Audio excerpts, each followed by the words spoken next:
जय श्री कृष्ण दोस्तों, आज हम कार्तिक मास महात्म्य का अध्याय 16 सुनेंगे। आज गोवर्धन पूजा है तो उसकी भी आप सभी को बहुत बहुत शुभकामनाएं। तो शुरू करते हैं कार्तिक मास महात्म्य अध्याय 16। पहले थोड़ा भगवान का नाम ले लें। श्रीमन्नारायण नारायण हरि हरि, श्रीमन्नारायण नारायण हरि हरि, लक्ष्मी नारायण नारायण हरि हरि, श्रीमन्नारायण नारायण हरि हरि। सुनो लगाकर मन सभी, संकट सब मिट जाए, कार्तिक महात्म्य का कमल पढ़ो 16वां अध्याय। राजा पृथु ने कहा, हे नारद जी, ये तो आपने भगवान शिव की बड़ी विचित्र कथा सुनाई है। अब कृपा करके आप यह बताइए कि उस समय राहु उस पुरुष से छूटकर कहाँ गया। नारद जी बोले, उससे छूटने पर वह दूत बर्बर नाम से विख्यात हो गया और अपना नया जन्म पाकर वह धीरे धीरे जलंधर के पास गया। वहां जाकर उसने शंकर की सब चेष्टा कही। उसे सुनकर दैत्यराज ने सब दैत्यों को सेना द्वारा आज्ञा दी। कालनेमी और शुंभ निशुंभ आदि सभी महाबली दैत्य तैयार होने लगे। एक से एक महाबली दैत्य करोड़ों करोड़ों की संख्या में निकल युद्ध के लिए जुट पड़े। महाप्रतापी सिंधु पुत्र शिवजी से युद्ध करने के लिए निकल पड़ा। आकाश में मेघ छा गए और बहुत अपशकुन होने लगे। शुक्राचार्य और कटे सिर वाला राहु सामने आ गए। उसी समय जलंधर का मुकुट खिसक गया, परंतु वह नहीं रुका। उधर इंद्रादिक सब देवताओं ने कैलाश पर शिवजी के पास पहुंचकर सब वृतांत सुनाया और यह भी कहा कि आपने जलंधर से युद्ध करने के लिए भगवान विष्णु को भेजा था। वह उसके वशवर्ती हो गए हैं और विष्णु जी लक्ष्मी सहित जलंधर के अधीन हो उनके घर में निवास करते हैं। अब देवताओं को भी वही रहना पड़ता है। अब वह बलि सागर पुत्र आपसे युद्ध करने आ रहा है, अतएव आप उसे मारकर हम सबकी रक्षा कीजिए। यह सुनकर शंकर जी ने विष्णु जी को बुलाकर पूछा, हे ऋषिकेश, युद्ध में आपने जलंधर का संहार क्यों नहीं किया और बैकुंठ छोड़ आप उसके घर में कैसे चले गए।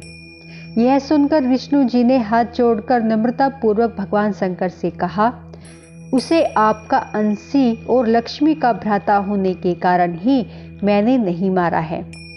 यह बड़ा वीर और देवताओं से अजय है। इस पर मुक्त होकर मैं उसके घर में निवास करने लगा हूँ। विष्णु जी के इन वचनों को सुनकर शंकर जी हंस पड़े। उन्होंने कहा, हे विष्णु, आप यह क्या कहते हैं? मैं उस दैत्य जलंधर को अवश्य मारूंगा। अब आप सभी देवता जलंधर को मेरे द्वारा ही मारा गया जान अपने स्थान को जाइए। जब शंकर जी ने ऐसा कहा तो सब देवता संदेह रहित होकर अपने स्थान को चले गए।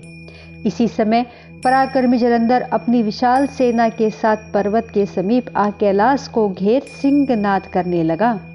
दैत्याओं ने और कोलाहल को सुनकर शिवजी ने नंदी आदि गणों को उसके युद्ध करने की आज्ञा प्रदान की।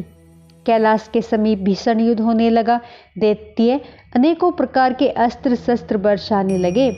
भेरी, मृदंग, शंख और वीरों तथा हाथी घोड़ों और रथों से शब्दों से शाब्दिक हो पृथ्वी कांपने लगी। युद्ध में कटकर मरे हुए हाथी, घोड़े और पैदलों का पहाड़ लग गया। रक्त मांस का कीचड़ उत्पन्न हो गया। दैत्यों के आचार्य शुक्र जी अपनी मृत संजीवनी विद्या से सब दैत्यों को जिलाने लगे। यह देखकर शिवजी के गण व्याकुल हो गए और उनके पास जाकर सारा वृत्तांत सुनाया। उसे सुनकर भगवान रुद्र के क्रोध की सीमा न रही। फिर तो उस समय उनके मुख से एक बड़ी भयंकर कृत्या उत्पन्न हुई, जिसकी दोनों जंघाएं ताल वृक्ष के समान थी। वह युद्ध भूमि में जा सब असुरों का च्रवण करने लगा और फिर वह शुक्राचार्य के समीप पहुंची और शीघ्र ही अपनी योनि में गुप्त कर लिया। फिर स्वयं भी अंतर्ध्यान हो गई। शुक्राचार्य के गुप्त हो जाने से दैत्यों का मुख मलिन पड़ गया और वे युद्ध भूमि को छोड़ भागे। इस पर शुंभ निशुंभ और काल नेमिद आदि सेनापतियों ने अपने भागते हुए वीरों को रोका। शिवजी के नंदी आदि गणों ने भी, जिसमें गणेश और स्वामी कार्तिकेय जी भी थे, दैत्यों से भीषण युद्ध करना आरंभ कर दिया। तो दोस्तों, आज हमारा अध्याय 16 संपूर्ण होता है। बोलो विष्णु भगवान की जय, श्री कृष्ण भगवान की जय। अब हम कार्तिक मास में तुलसी माता और बुढ़िया माई की कथा का स्मरण करेंगे। कार्तिक महीने में एक बुढ़िया माई तुलसी जी को सींचती और कहती कि हे तुलसी माता, सत्य की दाता, मैं तेरा बेड़ला सींचती हूँ, मुझे बहू दे, पीताम्बर की धोती दे, मीठा मीठा घास दे, बैकुंठ में वास दे, चटक की चाल दे, पटक की मोत दे, चंदन का काठ दे, रानी सराज दे, दाल भात का भोजन दे, 11 की मोत दे, कृष्ण जी का कांधा दे। तब तुलसी माता यह सुनकर सूखने लगी। तो भगवान ने पूछा कि हे तुलसी, तुम क्यों सूख रही हो? तुलसी माता ने कहा कि एक बुढ़िया रोज आती है और वह यही बात कहती है, मैं सब बात तो पूरा कर दूंगी, लेकिन कृष्ण का कांधा कहाँ से दूंगी? तो भगवान बोले, जब वो मरेगी तो मैं अपने आप कांधा दे आऊँगा, तू बुढ़िया माई से कह देना। बाद में बुढ़िया माई मर गई। सब लोग आ गए। जब माई को ले जाने लगे तो वह किसी से न उठी।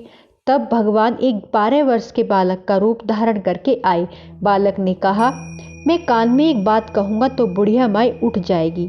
बालक ने कान में कहा, बुढ़िया माई मन की निकाल ले, पीताम्बर की धोती ले, मीठा मीठा घास ले, बैकुंठ का वास ले, चटक की चाल ले, पटक की मोत ले, कृष्ण जी का कांधा ले। यह सुनकर बुढ़िया माई हल्की हो गई। भगवान ने कांधा दिया और बुढ़िया माई को मुक्ति मिल गई। हे तुलसी माता, जैसे बुढ़िया माई को मुक्ति दी वैसे सबको देना। कहानी कहते सुनते हुंकारा भरते सब पर अपनी कृपा करना। बोलो तुलसी माई की जय।